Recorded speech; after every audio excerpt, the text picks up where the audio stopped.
My name is Zinnia Calder, and that night, they laughed. It wasn't the kind of laughter that fills a room. It was the kind that slices through you, thin and practiced, the way people laugh when they've learned how to make cruelty sound polite. My sister raised her glass under the string lights, thanked everyone for believing in her, then turned toward me, the family's afterthought, and said, "And to Zinnia, who's always been so good at folding chairs." The room erupted. Even my father laughed. I smiled the way you do when you've been trained to disappear, when silence feels safer than dignity. But something cracked in me then.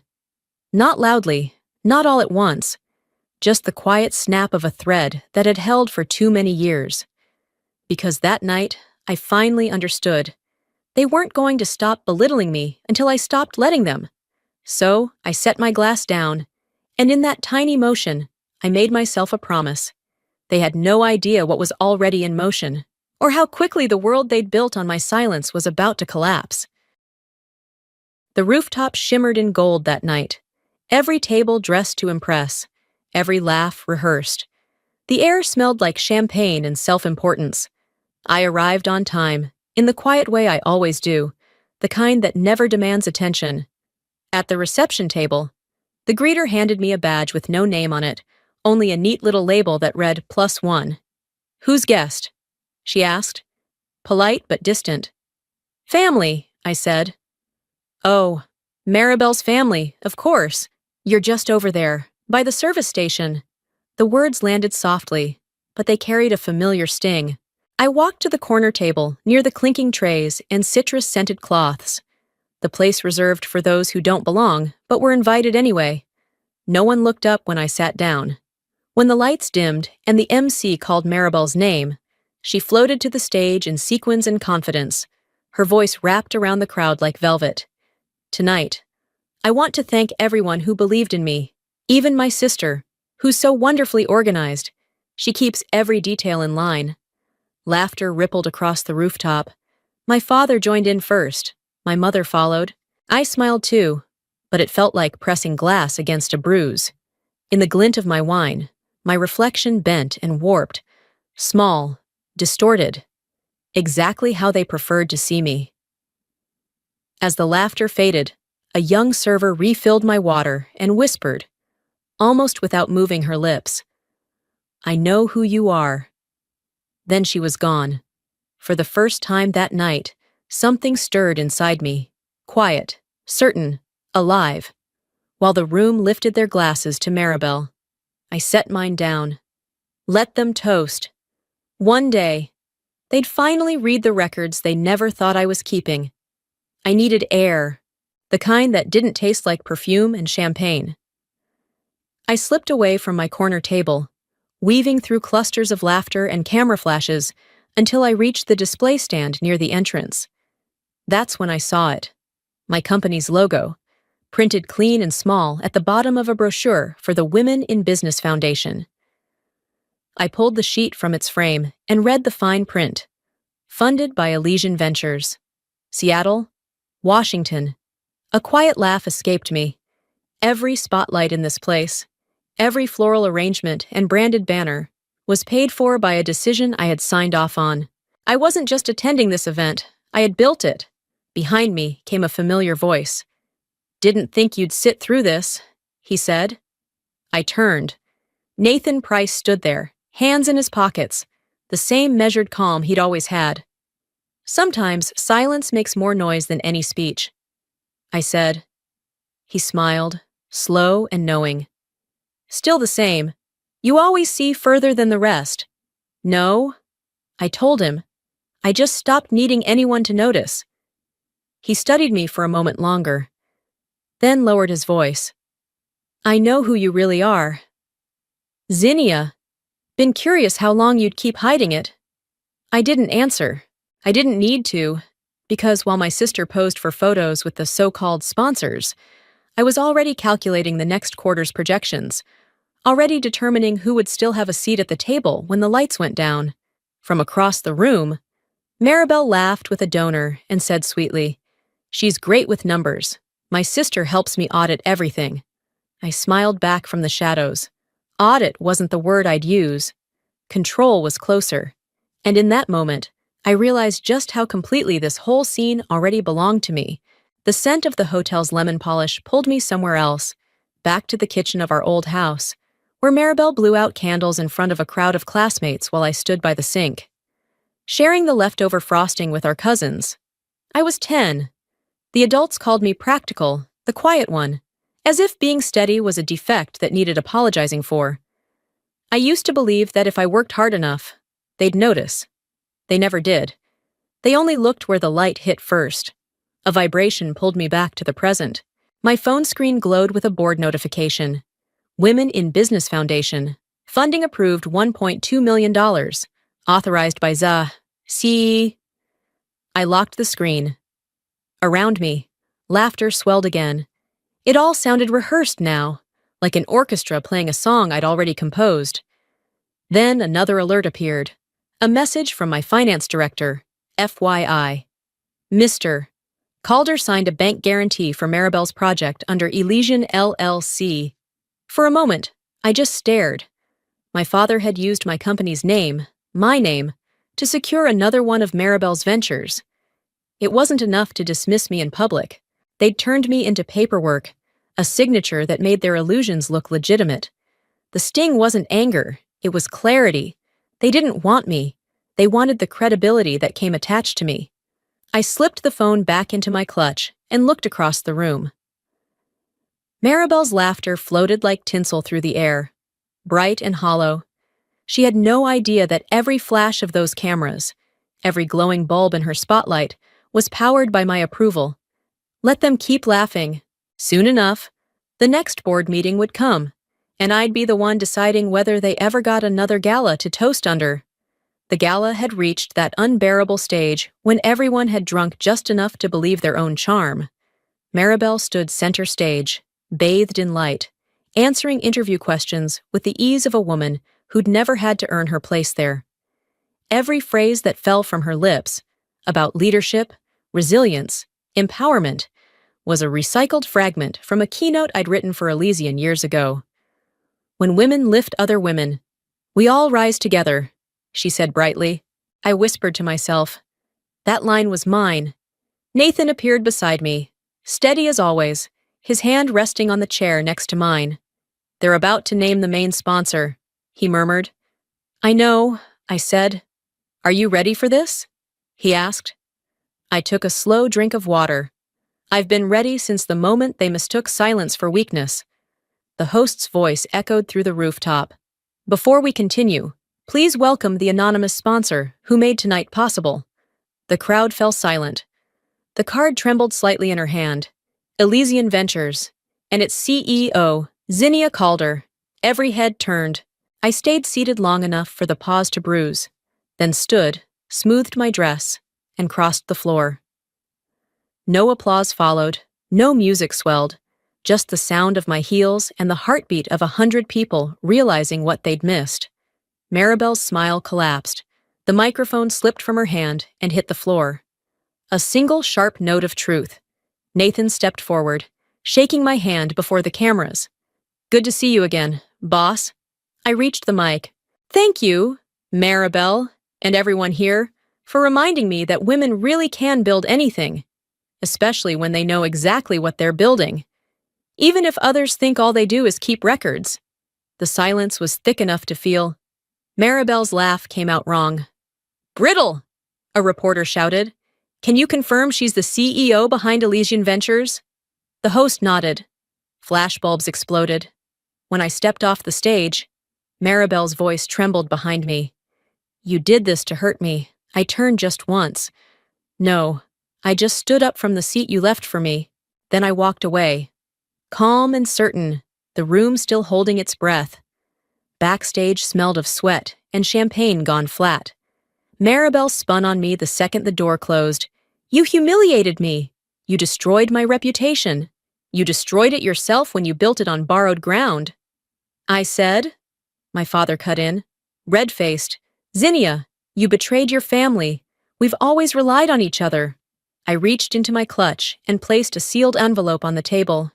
Inside is the proof of what relying on each other means to you.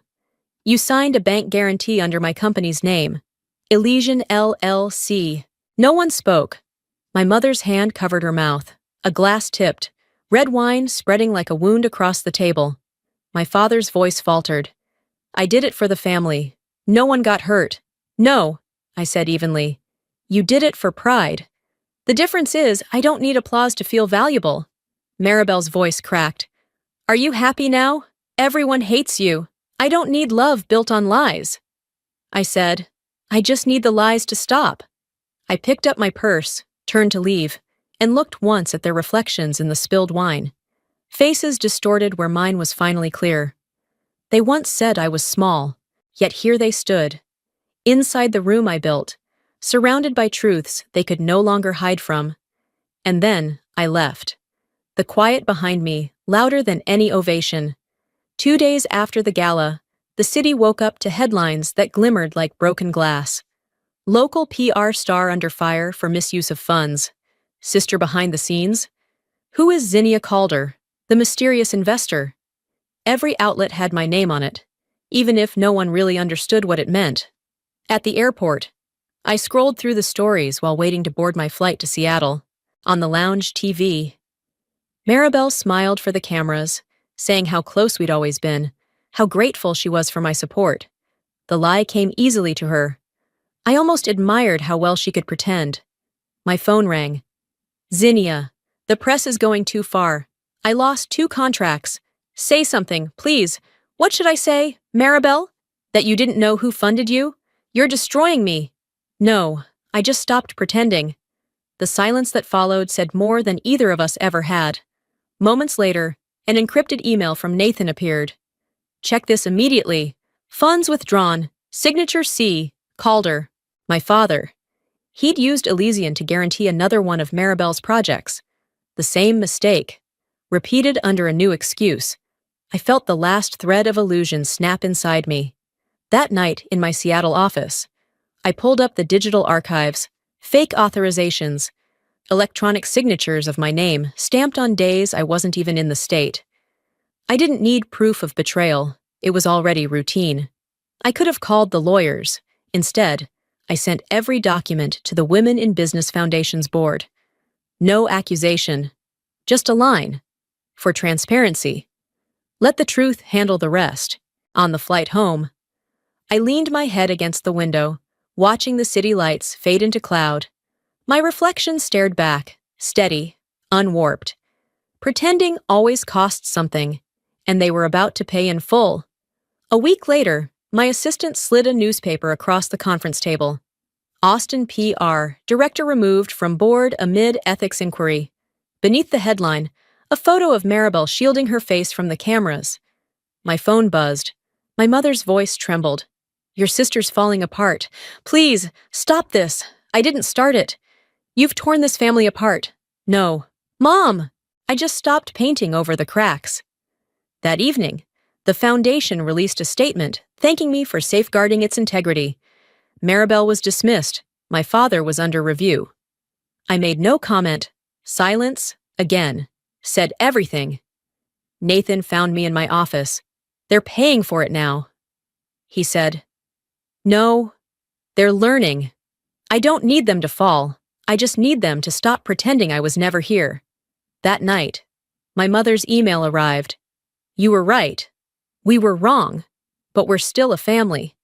I printed it, folded it beside the proof I'd kept from the gala. 2 pieces of truth, one born from deception, the other from reluctant honesty. The next morning, rain swept across Seattle. I stepped outside. The air sharp, clean, no stage lights, no noise, only the steady hum of the city and the quiet sound of my own peace. They once called me too quiet. Turns out, silence was the only way they'd ever hear me. The rain had been falling since morning, fine and constant, soft enough to blur the skyline outside my window. Seattle was quiet in that way it gets before dusk, silver light glinting off the water. Everything still except the slow ripple of Puget Sound. I didn't expect the knock on the door. When I opened it, they were there. My father looked smaller than I remembered, shoulders slumped beneath his coat. My mother held a paper bag that smelled faintly of butter and sugar, the kind of cookies she used to make when she thought baking could fix anything. They stepped inside without a word. We sat at the table, the air heavy with all the things we'd never said. Steam curled from the single cup of coffee between us and vanished before any of us spoke. My father's voice cracked first. "I was wrong. But you didn't have to make it public. You humiliated this family. The family humiliated itself." I said, "I just stopped covering for it." He slammed his palm against the table. "Everything I did was for you." "No," I said quietly. "You did it for her. And because you were terrified that without a daughter who looked perfect on the outside, you'd have nothing left to be proud of." My mother began to cry. "Zinnia, please, we all made mistakes. But can't we?" I cut her off, gently. "All my life, I've kept quiet to protect everyone's pride. I'm speaking now, not to hurt anyone, but to protect what's left of my own dignity." The room went still. The light from the window shifted, turning the walls the color of steel. My father's hands trembled. "I just wanted to be proud," he said. "You can be," I told him. "Just stop building that pride on my back." He looked away. No shouting followed, no apology either, only silence, the kind that rearranges the air. When they finally left, I stood by the window, watching the rain slide down the glass. My reflection stared back, calm, steady, unbroken. For the first time, it wasn't distorted by anyone else's gaze. For the first time in my life, they saw me, and I saw myself. A week later, the last of the noise began to fade. The Women in Business Foundation released a formal statement thanking me for maintaining transparency within the female finance community. Maribel's name was absent from the list of board members. The announcement made its way across social media, dissected by strangers who would never know the full story. I didn't comment, didn't step in front of a camera, didn't correct or defend anything. I'd learned there was power in letting silence carry its own truth. That morning, I wrote a short note by hand, folded it neatly, and slipped it inside a cream-colored envelope. I added a photocopy of the forged authorization my father had once signed in my name, the one I'd kept locked away all this time. I left the envelope with the front desk courier and gave no return address. It would arrive at Maribel's old office by noon. The note inside said only, "Truth doesn't need applause." It wasn't revenge. It was release. I wasn't returning evidence to hurt them. I was returning the weight of it so it no longer had to live with me. Later, Nathan called. "You're not filing charges?" "No," I said. "I don't need them punished. I need them to understand. And you? What do you need? Just quiet," I said. He paused, then laughed softly. "You already won. Zinnia, you just did it quietly." After the call, I sat at my desk, the same one where everything had started, the one that had carried years of restraint and restraint breaking. The afternoon light fell warm across the wood. The air felt lighter, like something had finally been returned to its rightful place. My phone buzzed again. Maribel's message.